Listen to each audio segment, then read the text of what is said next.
López, que nos va a poner al día de la comisión SBIM. Nada, Julio. Gracias. ¿Esto ya está activado? Sí. Vale. Solo una cosa, lo que haremos es, o sea, cada ponente hará su presentación y se bajará entre. Si alguien tiene alguna pregunta o alguna cosa, la hacemos en ese momento y no haremos al final una ronda con todos, sino que aprovechamos.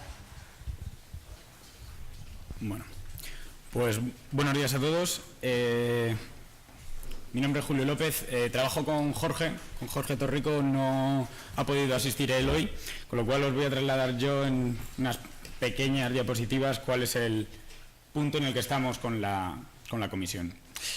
Lo primero, plantearos un poco cómo vemos desde SBIM la situación en España.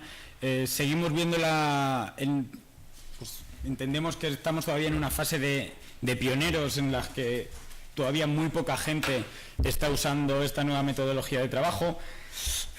Hay distintas iniciativas con grados de madurez distintos tanto en empresas como en administraciones. Seguimos enfrentándonos a los mitos de que el BIM es un software que hace falta mucha más formación y en definitiva muchísima resistencia al cambio. A Jorge le gusta enseñar esta diapositiva en la que todavía parece que estamos intentando conquistar el oeste con una carreta y un par de caballos.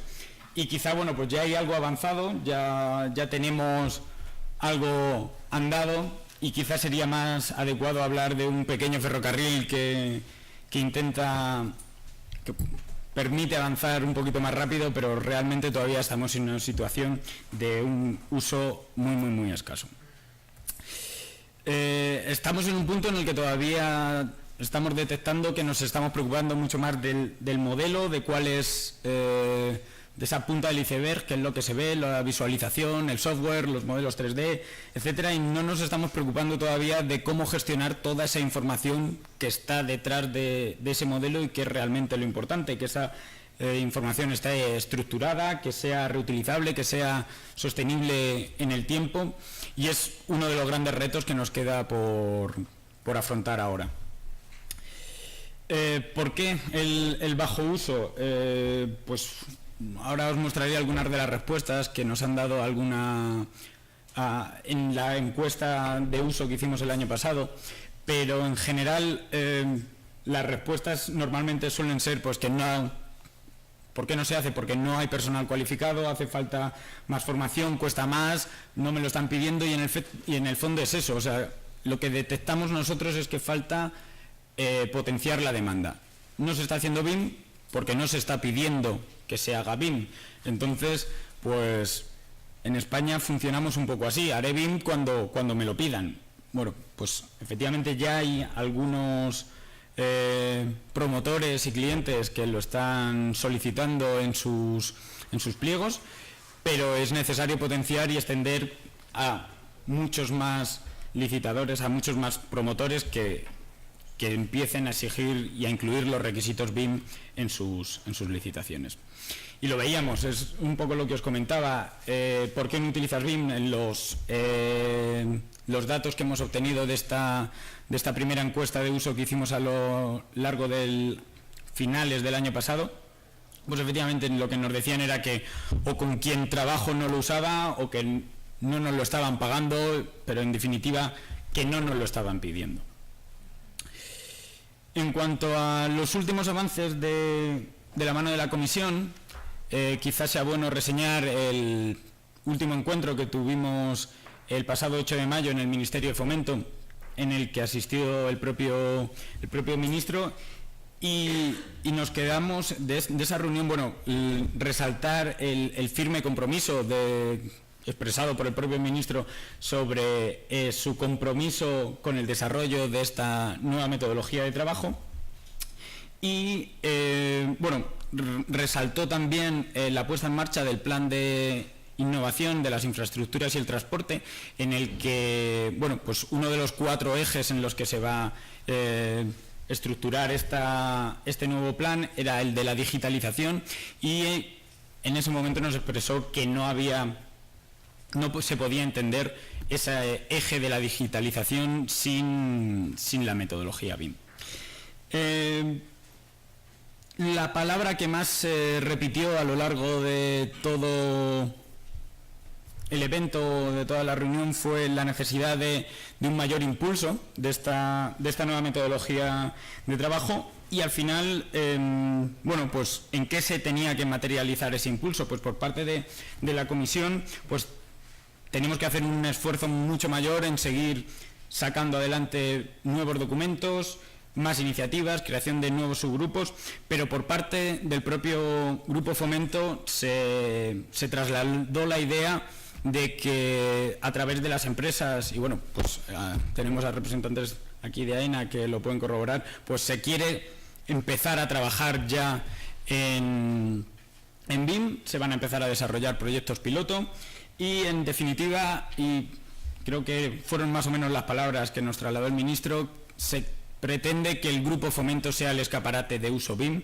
y que de esta forma se pueda servir de impulso a que otras iniciativas, otras administraciones puedan unirse a la utilización de esta nueva metodología de trabajo. En definitiva, al final se ha dejado ya de discutir si el BIM se va a usar o no se va a usar, y lo que se pretende pues determinar es el cómo y el cuándo. Por lo tanto, desde SBIM, pues el foco lo tenemos que poner en la licitación pública y en cómo facilitar la inclusión de los requisitos BIM en estas licitaciones. Unas licitaciones que tienen que estar orientadas hacia los formatos abiertos, como no podría ser de otra manera, y siempre teniendo en cuenta que esta inclusión debe hacerse de manera progresiva. En los últimos meses hemos conseguido terminar y publicar una serie de documentos de la mano de los distintos subgrupos que componen la comisión, y bueno, pues por resaltar algunos, muy interesante el documento del glosario de términos, que al final nos establece una terminología común para que todos podamos saber exactamente de qué es lo que estamos hablando cuando nos referimos a ciertos términos. Igualmente el estudio de benchmarking es un estudio muy detallado de cuál es el estado del arte en distintos países, pues en base a cuáles son sus políticas en cuanto a personas, procesos o tecnología. Igualmente un documento bastante interesante, sobre todo para la gran mayoría de las empresas que al final son las que tienen que sacar esto adelante, que es el documento sobre las pymes, que intenta analizar pues cuáles son las implicaciones que para este tipo de empresas tiene la implantación de la metodología BIM dentro de su metodología de trabajo. Y al final una de las conclusiones que se sacaba era que estas pequeñas y medianas empresas, al ser más flexibles y más adaptables, pues tienen una menor resistencia a la implantación de esta nueva forma de trabajar. Bueno, había algunos otros documentos, como el de mapa de formación, también muy interesante el documento de roles en los procesos BIM. Resaltar que este documento, el de los roles, lo que pretende detallar es cuáles son los roles, las funciones y las responsabilidades que van asociados a estos nuevos procesos de trabajo, y no tanto entrar en cuanto a qué profesiones o qué atribuciones profesionales están ligadas a esos roles. Estamos hablando de responsabilidades y funciones y en ese sentido nadie debe verse afectado con porque al final además son roles y funciones que vienen desarrollándose a lo largo del tiempo, que ahora le ponemos en muchos casos el apellido BIM, y que en el fondo son cosas que en cierta medida ya venimos realizando en los proyectos habitualmente. En cuanto a los resultados, algunos resultados de la encuesta, pues efectivamente, a pesar de haber obtenido algunos indicadores un tanto desalentadores en cuanto al nivel de uso que se está haciendo en la actualidad de esta metodología de trabajo, pues hay algunos otros que son un tanto más esperanzadores, es decir, pues prácticamente la totalidad de los encuestados consideraban que el BIM era una oportunidad y no una amenaza. Y bueno, pues también por recoger el guante de los que nos indican que el factor que más afectaría a la adopción generalizada de BIM sería que el Gobierno estableciera una estrategia nacional. Bueno, pues recogemos el guante y intentaremos seguir avanzando en el establecimiento de esta nueva estrategia.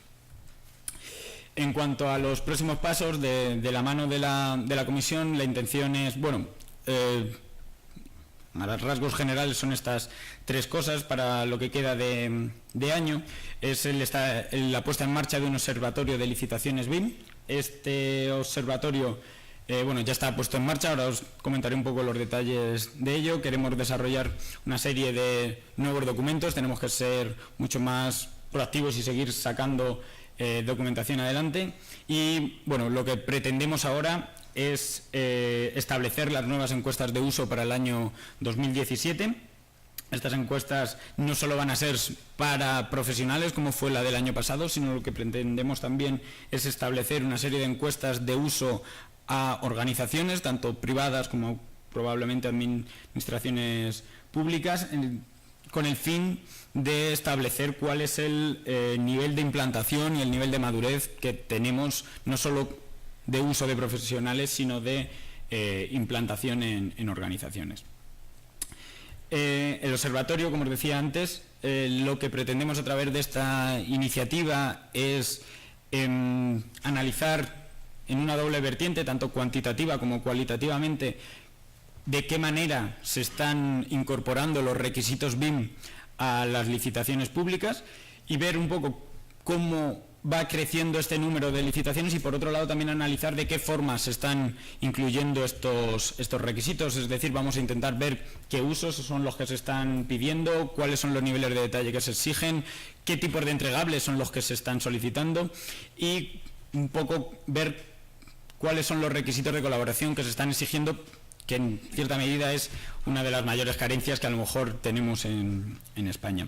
Adicionalmente, aunque este trabajo pretendemos hacerlo con personal propio, sí que hemos habilitado dentro de la web un cuestionario para que, si en algún caso detectáis cualquiera una licitación en la que se están exigiendo requisitos BIM, pues que nos lo pudierais hacer llegar, con el fin de nosotros incorporarlo a nuestra base de datos y poder analizarlo y sacar conclusiones. Al final, pues los resultados de este observatorio los iremos publicando en nuestra web, y en cuanto tengamos pues un volumen suficiente como para realizar estos primeros análisis, pues los iremos poniendo a la vista de todos.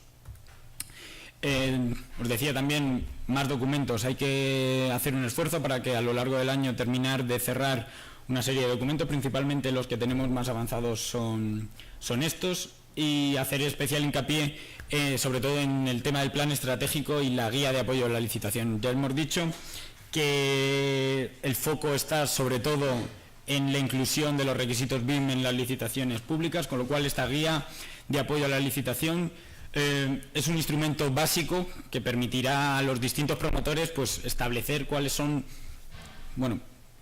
los requisitos que necesitan incorporar a sus pliegos de licitación en función de qué es lo que necesitan y cuáles son sus propias capacidades de cada uno de estos promotores. De nada vale exigir algo que luego no vas a poder utilizar. Entonces, pues esta guía pretende ser un documento que establezca una serie de recomendaciones generales que ayuden a los distintos clientes y promotores a establecer sus directrices generales, que luego se transcriban y se transformen en pliegos concretos de distintos contratos. Pero aunque nuestra intención hubiera sido quedarnos únicamente en unas recomendaciones generales, habrá que en ciertos aspectos profundizar algo más, con el fin de ayudar a los distintos clientes a detallar cuáles son esos requisitos que es necesario determinar. Sobre todo, pues habrá que hacer mayor detalle, con un mayor detalle establecer cuáles son pues los niveles de madurez que se pueden o se deben exigir, cuáles son los usos que se van a adoptar en estas licitaciones, pues alternativas de entorno de colaboración, cuáles deberían ser o no los entregables, los niveles de desarrollo que se deben exigir para cada uno de estos entregables, igualmente pues si recomendar o no pues algún tipo de sistemas de clasificación en cuanto a la manera de estructurar la información asociada a estos modelos. En cualquier caso, la introducción de estos requisitos BIM en los pliegos tiene que ser de forma progresiva, ya lo habíamos dicho antes, lo volvemos a recalcar ahora. No puede nadie pensar que tenemos un botón de BIM on, BIM off, de que pasemos de no estar haciendo nada a de repente darle a un botoncito y ya todos estemos trabajando en BIM. Por lo tanto, habrá que establecer fases en cuanto a en una primera fase qué tipos de proyecto y en qué fases dentro de ese proyecto se va a aplicar la metodología BIM, para luego pues ir creciendo. Entonces, pues lo mismo pasará en cuanto a entregables. Primero tendrán que convivir entregables BIM con entregables,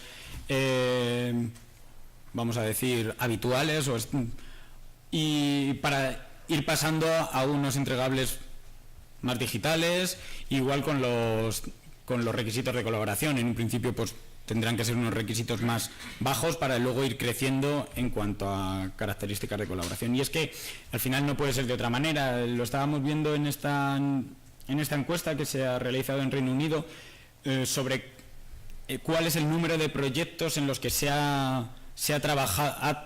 Es una encuesta a organizaciones, no a usuarios, entonces es en cuántos proyectos su organización ha estado trabajando en BIM durante el año pasado. El año pasado ya era obligatorio el uso de BIM en Reino Unido, y en un país mucho más estandarizado y acostumbrado a la adopción de procesos más reglados, pues se ve que el 50% de las organizaciones no había hecho ningún proyecto todavía en BIM, y es que solo habían hecho entre 1 y 3 proyectos el otro 30%, con lo cual es que estamos hablando de que un 80% de las organizaciones había trabajado nada o muy poco en BIM, y estamos, recalco, hablando de un país muchísimo más estandarizado, acostumbrado a este tipo de procesos, más que quizá el nuestro.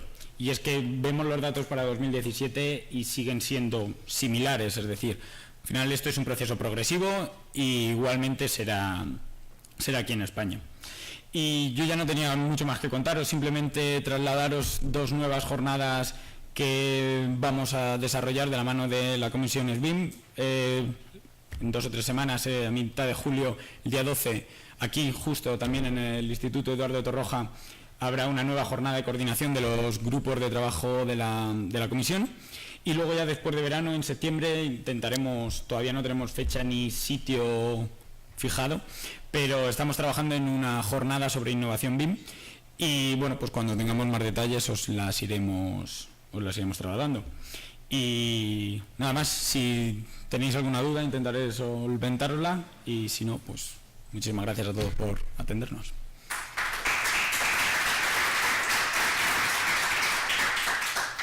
Muchas gracias. ¿Había alguna pregunta? Perfecto. A mí me gustaría saber cuándo vais a sacar la guía de licitaciones y qué relación tiene con el documento, con el grupo de trabajo de licitaciones que ya se ha seguido en la comisión. Había dos subgrupos de trabajo. Estaba el subgrupo de análisis de las licitaciones BIM y por otro lado el de la guía de apoyo a la licitación, y la intención es transformar, como si dijéramos, el primero de análisis de las licitaciones BIM en este observatorio, y por otro lado refundir esos 2 subgrupos con el fin de sacar adelante esta nueva guía de apoyo a la licitación.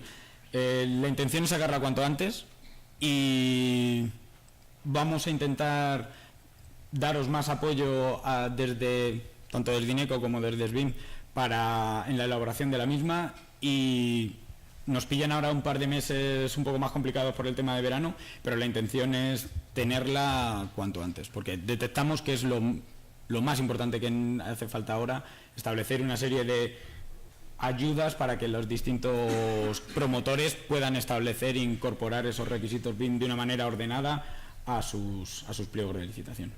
Vale, gracias. Nada. Vale, pues si no hay nada más, muchas gracias, Julio. Nada. Pasamos al siguiente. Vale, en este caso es... Estas libretas están muy chulas, ¿eh? Alguna te llegará, si la quieres.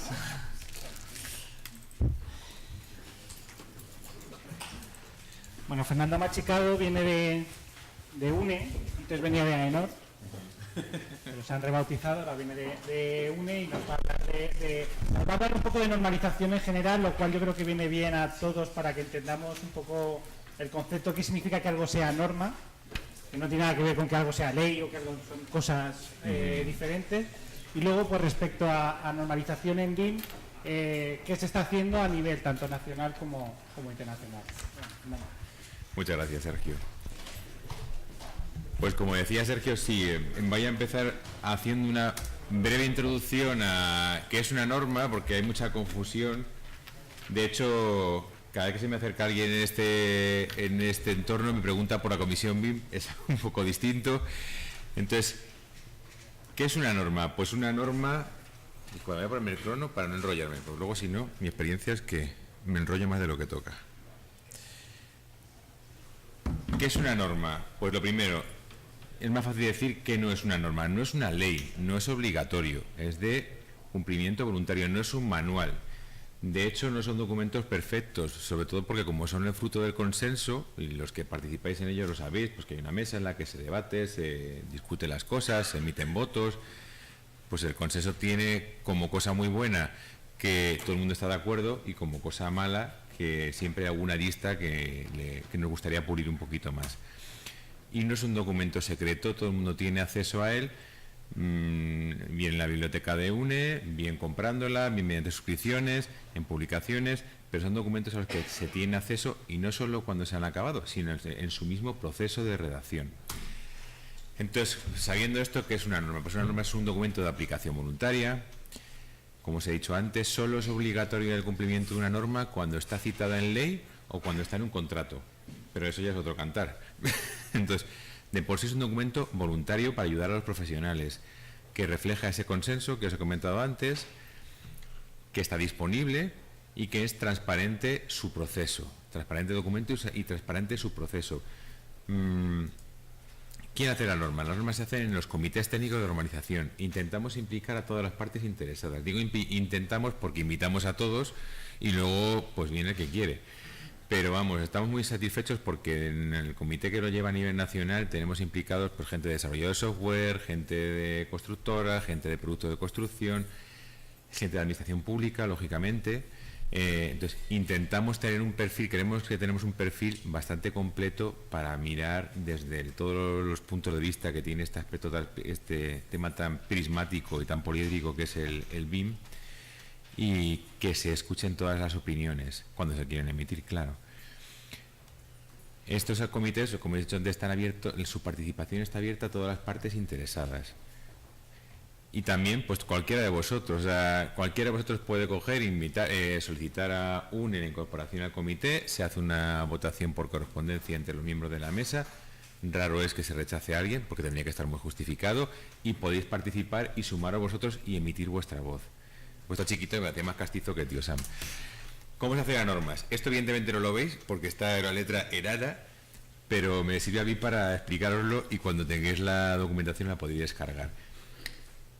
Pues se hacen, primero hay alguien que tiene una idea, tiene una propuesta, dice me gustaría hacer esto. Cuando digo alguien me refiero en este caso no tanto a nivel nacional sino a nivel internacional o a nivel europeo. Alguien tiene una propuesta y dice me gustaría hacer una norma sobre esto. Se somete a voto, se decide si sí o si no. Cuando se decide que sí, se empieza a trabajar.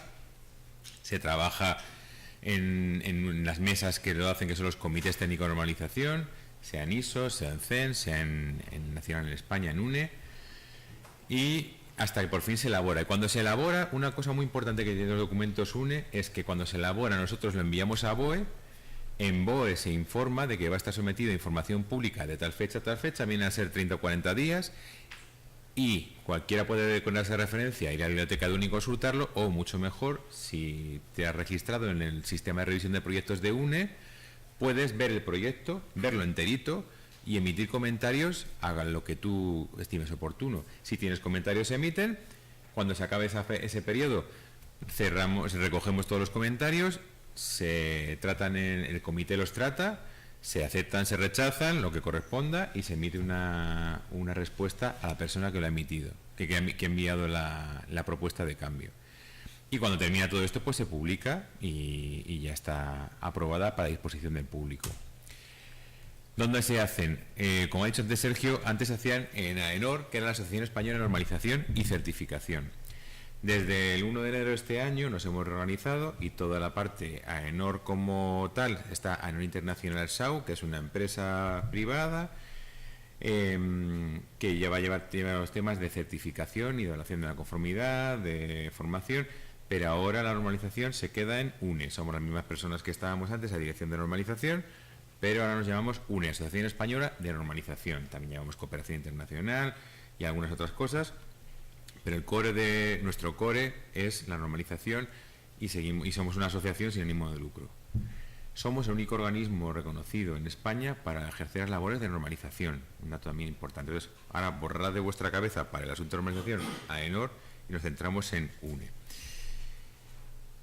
Tenemos esta mesa es el Comité Nacional que tiene de UNE, que tiene relaciones a nivel europeo y a nivel internacional. Y ahora vamos a ver un poquito quiénes son estos, dónde se hace, quiénes son los sospechosos habituales de la normalización, qué normas hay en curso interesantes para vosotros de BIM y qué proyectos hay en curso, que yo creo que lo más interesante que os quedéis con qué viene, qué hay ya y qué nos viene. Pues ¿cuáles son los sospechosos habituales que tenemos en normalización? Pues básicamente son 3. A nivel internacional, a nadie se le escapa, y ya se ha dicho hoy en el café, hemos hablado con algunas personas, también el ponente lo ha manifestado, que es necesario, súper necesario en el BIM que haya estándares internacionales. Bueno, pues ya los hay, muchos de ellos ya han sido redactados por ISO. En ISO, algún otro comité de ISO también hace, pero vamos, que las principales están en el subcomité 13 del comité 59 de ISO, que es el comité de BIM de ISO. Está insertado en el comité de construcción, lógicamente, por las implicaciones que tiene. Las secretarías de Noruega y la presidencia también. Quién lidera cada trabajo y cada organismo tiene luego su miga para cómo mover las cosas. A nivel nacional, en UNE, tenemos el 41 subcomité 13, que es el subcomité de BIM nacional, el español. Y está insertado en paralelismo con el otro, en el comité 41, que es el de construcción. Aquí la secretaría la lleva IECA, que es una patronal de materiales de construcción, y la presidencia la lleva Pablo Calegaris, que está aquí presente y que le conocéis porque es de Bilbao. Y luego a nivel europeo, en el Comité Internacional de ISO se creó hace muchísimo tiempo. El Comité Nacional se creó hace ya bastante tiempo, y hace menos tiempo se empezó a hacer un órgano de discusión que se puede hacer en cuanto a normalización BIM en Europa, y eso dio como fruto el crear un comité técnico específico de normalización BIM a nivel europeo, que es el CNTC 442, Building Information Modeling, o sea, BIM, más claro agua. La secretaría vuelve a ser Noruega, Standard Norway, y la presidencia recae en otra persona, pero es el mismo organismo el que lleva la secretaría, lo cual también nos da un poquito de garantía de coordinación entre ISO y CEN. Tiene 4 grupos de trabajo. Esto es muy importante porque a nivel de comité, el comité es un poquito desde el punto de vista político, de dirección, de qué hacer, de qué no hacer, y luego hay 4 grupos de trabajo en los que de verdad se elaboran los documentos que luego saldrán, que son el 4, que es estrategia y planificación, que puede que se disuelva. Como es estrategia, pues ¿quién está ahí? Reino Unido. El 2, intercambio de información, que la secretaría la lleva DIN, Alemania. El 3, que es la especificación de envío de información, entrega de información, que la lleva Austria. Y el 4, los diccionarios, que los lleva AFNOR, Francia. Entonces, con este puzzle, que ya tenéis un poquito en la mente, vamos a ir un poquito viendo los proyectos. También quería deciros que es importante un matiz que no es tan matiz. En este puzzle de la normalización europea, las normas que salen de ISO no es obligatorio que ningún país miembro de ISO las adopte. O sea, hay normas ISO sobre BIM desde hace muchísimo tiempo y no habíamos adoptado ninguna nosotros, y casi todos nuestros países, los países miembros de la Comisión Europea de Normalización, de CEN, tampoco. ¿Por qué se están empezando a adoptar normas ISO? Pues porque muchas de ellas pasan a CEN. Las normas que aprueba CEN, el Organismo Europeo de Normalización, sí que es obligatorio que todos los organismos de normalización de los países miembros de CEN las adoptemos. Y no solo las adoptemos, sino que si teníamos alguna norma de ese asunto que entre en conflicto, la tenemos que anular. Con lo cual tienen una importancia muy grande de cara a que tengamos, al menos a nivel europeo, una serie de documentos importantes, de guías, que sean comunes para todos nosotros. En un sector como este, que además tiene mucha internacionalización y hay muchas obras fuera, yo creo que es un factor importante que tengamos algunas partes que en las que ya sepamos que van a funcionar igual en Alemania que en España. También como conglomerante de todo esto, porque es una organización que está metida hasta las cachas en ISO, también muy metida en CEN y también muy metida en UNE, está Build Smart, como no podía ser de otra manera. Entonces, a nivel nacional está inserto el Build Smart Spanish Chapter y muchos de sus miembros también, como por sus entidades correspondientes. Y en ISO, pues hasta hace nada, yo creo que sigue siendo así, incluso las reuniones se hacían a la par, en el mismo sitio, las de ISO y las de Build Smart y las de Build Smart. ¿Cómo se trabaja y cuáles son los documentos importantes? Porque como os he dicho antes, los documentos de ISO, como no son obligatorios de adoptar a nivel nacional, salvo que el sector lo pida y lo demande, y no ha ocurrido hasta ahora, pues bueno, están esas normas y pueden estar o no en los países miembros. ¿Qué pasa? Una cosa muy importante, cuando se creó el Comité Europeo, la primera decisión es que los principales documentos de ISO se iban a adoptar como normas europeas, como normas en ISO. Entonces es un factor muy importante porque automáticamente nosotros las adoptamos como normas nacionales, que son las UNE en ISO. Y luego entra en marcha otro factor que puede ser bueno o puede ser de entropía, que son las normas 100% europeas. Ya hay una serie de documentos, de proyectos 100% europeos que no tienen que ver con ISO y que los adoptaremos también como UNE. Y luego aparte, si se quieren hacer normas nacionales, como tenemos algún proyecto, pues ahí están. Entonces es un poquito el mapa. Como lo veis, Europa tiene muchísimo peso en nuestro país. Entonces aquí lo que pretendía es haceros una pequeña enumeración para que tengáis la tabla completa y cuando vayáis a la presentación lo podáis ver, porque esta parte es la más ladrillo de toda la presentación, de qué documentos hay ya, qué normas, qué proyectos hay en curso, y con eso pues podáis conocerlos y acercaros todo lo que queráis. Teníamos la norma de 2013 de IFC, la 16739, que además está en revisión. Pues esta norma de 2013 en 2016 fue adoptada por CEN y nosotros la adoptamos también a nivel nacional como UNE en ISO. Esta norma la hemos ratificado hoy por hoy en inglés, porque pensábamos que no había interés en tenerla en español. Y ya estamos preparando una traducción en español. Entonces se publicará en español en breve, pero ya está disponible como norma nacional en inglés. Este fue el primer documento que se adoptó. El segundo documento ISO que adoptó CEN fue la 1603006 parte 3, que es el marco para información orientada a los objetos. Esta parte 3 se adoptó, es de documentos de 2007, en 2016 se adoptó por CEN y nosotros la tenemos en proceso de adopción. Seguramente antes de agosto ya esté publicada como norma en español, como norma UNE. Y por último tenemos la 29.481 parte 2 de 2012, que es sobre los IDMs, los Information Delivery Manuals. Pues esta parte no hace falta que seguir fotos porque está disponible la presentación, pero vamos, como queráis. La adoptamos en la Unión Europea en 2016 y está en proceso de adopción también, y seguramente en agosto tendremos ya publicada como norma ISO.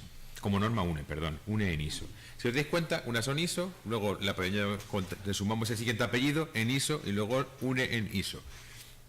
Si veis BS en ISO o DIN en ISO es la misma norma, ¿vale?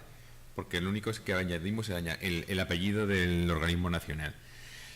Estas son normas que ya estaban hechas y que hemos adoptado. y ya estaban hechas en ISO, pues he visto algunas hasta de 2007. ¿Queda alguna por adoptar? Pues sí, por ejemplo, tenemos esta, la 16757 parte 1 de 2015, de catálogos de producto. También esta está en proceso de adopción, pero dentro de poco se acaba, y en cuanto que sea norma europea, la haremos norma española. Y también la parte 2, también de catálogos de producto, está en la misma situación. Pero luego tenemos otro escenario, que por ejemplo hay proyectos que están en ISO, que se detectan ya que son interesantes, y decimos, oye, ya que está en ISO, tenemos un acuerdo de colaboración CEN e ISO, para que uno de los dos organismos, en este caso ISO, lidere los trabajos, y desde Europa también podamos hacer comentarios, que lo trabajen en ISO. Por cierto, UNE tiene voto en ISO y tiene voto en CEN, con lo cual cuando hay esos documentos tenemos doble voto, en una plataforma y en la otra. Y en CEN dicen, oye, pues en el Organismo Europeo de Normalización, oye, pues cuando salga el proyecto, yo también quiero votar y quiero dar mi parecer sobre qué me parece el documento. Si sale bien al final y estamos todos contentos, esos comentarios que envíe se incorporarán al documento final y se seguirá trabajando, ya teniendo también en el punto de vista no solo de los organismos europeos que somos miembros de ISO, sino del Organismo Europeo de Normalización. En ese estadio tenemos la 19650 parte 1. Lo de DIS significa Draft International Standard, es decir, que está en proyecto de gestión de la información. Está el proyecto de adopción a nivel nacional, y cuando salga a nivel europeo se adoptará como norma nacional, y también su parte 2 sobre los activos. ¿Qué pasa aquí? Que hay una peculiaridad, que cuando se ha votado en CEN se ha dado el visto bueno a la primera parte, pero a la parte 2 desde CEN se ha votado en contra, porque colisiona con el modo de trabajar de muchos países europeos. ¿Qué pasará al final? Pues puede pasar de todo. Puede pasar que ISO se replantee el proyecto y le dé la vuelta a algún calcetín, que se anule, que salga solo en ISO, o el peor escenario posible, que no creo que ocurra, que es que salga una norma en CEN y otra norma en ISO. Eso, como creo que no lo quiere nadie, porque el afán nuestro es siempre que haya la mayor uniformidad posible para que podamos trabajar en el mayor número de países posibles, espero que no pase. Pero es un riesgo que hay. Y luego también hay una serie de normas ISO que la verdad es que no tiene ningún interés hoy por hoy CEN en adoptar. Entonces esta sería el resto de normas de ISO sobre BIM que no se van, hoy por hoy no hay plan de adoptar a nivel europeo ni a nivel nacional. Proyectos que tenemos en curso. Pues a nivel de CEN hay ya una serie de proyectos 100% europeos. Pues el primero es el de Levels of Definition, los LOD, que de hecho ya hay un documento que todavía no está público, pero que se ha trabajado en él, de la Comisión BIM. Pues habrá que vigilar que haya cierta correspondencia y que sobre todo que no haya discrepancias. Pues este proyecto se está trabajando a nivel europeo.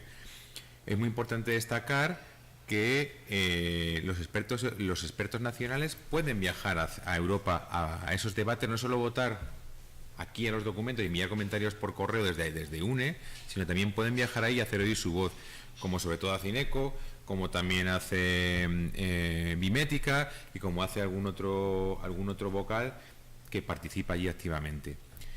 Están trabajando también en el grupo de trabajo 3 sobre los activos del edificio, sobre madurez y actividades. Hay otro proyecto sobre los diccionarios interconectados, el Working Group 4. Hay un documento muy importante sobre los Product Data Templates, sobre las plantillas de datos de producto, para meterlos en IFC. Aquí están muy preocupados los productos de construcción porque no se les impongan cargas exageradas, hay mucho debate sobre cuál es el modo más adecuado, y es un proyecto muy interesante. Y luego hay otro que yo le veo el más difícil todavía, que es las plantillas de datos de producto para productos que están bajo normas armonizadas, bajo el reglamento de productos de construcción, los productos que tienen marcado CE, que tienen muchos más requisitos. Entonces yo le veo muy complicado y pocos visos de futuro, pero ahí está en marcha también. Luego, a nivel internacional de ISO, como os he comentado antes, están las dos primeras fases de partes de la futura revisión de la norma de IFC, una para Express y otra para XML, y también tenemos un documento que se va a dividir en dos partes sobre los Information Container for Data Draw, los ICDD. A nivel nacional, pues somos más modestitos. Tenemos un proyecto de informe UNE sobre un estado del arte, está en fases muy finales y confiamos en tenerlo lo antes posible. Entonces, con esto que me gustaría que tuvierais la concepción y la idea de qué es la normalización, dónde se hace, que está abierta a participación a vosotros. Si alguien quiere, que me envíe un correo y yo tramito con el secretario del comité su incorporación. Y luego que somos una pequeña pieza dentro de todo el puzzle del BIM.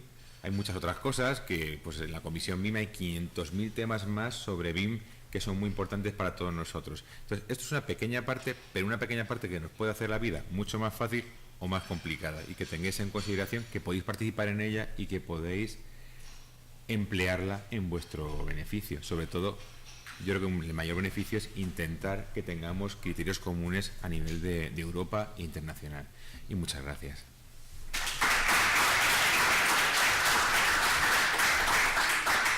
Muchas gracias, Fernando. No sé si hay alguna pregunta Ya me escapaba.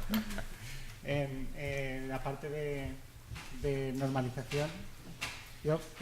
La semana pasada tuvimos reunión anual de los capítulos de idioma internacional y el capítulo alemán contaba que ellos en 2015 crearon el capítulo espejo y tal, y en 2015 y 2007 han sacado norma A tu tiple. a tutiplén, ¿no? Digo, joder, a nosotros sin embargo nos cuesta mucho, ¿no? Entonces yo creo que esa invitación que hace Fernando a adherirse a formar parte del comité de normalización y trabajar en ello para intentar acelerar esa transposición o ese desarrollo incluso de normativa de ámbito nacional, pues bueno, os invito también. Yo creo que ahí tenéis mi método de contacto, y yo creo que la normalización es una herramienta estratégica de conocimiento para saber qué viene, qué proyectos vienen, qué está en curso, qué se está moviendo, y luego también para intentar influir. Influir es más complicado porque también hay que invertir recursos, hay que ir allí, hay que batirse el cobre, pero también se puede influir con comentarios desde aquí, estudiando los documentos, viendo qué va, qué no va, y luego tenemos una herramienta muy buena de networking con todas las partes interesadas, o sea, con gente con distintos intereses en los que también saber qué es lo que demanda cada uno y qué necesidades hay que satisfacer.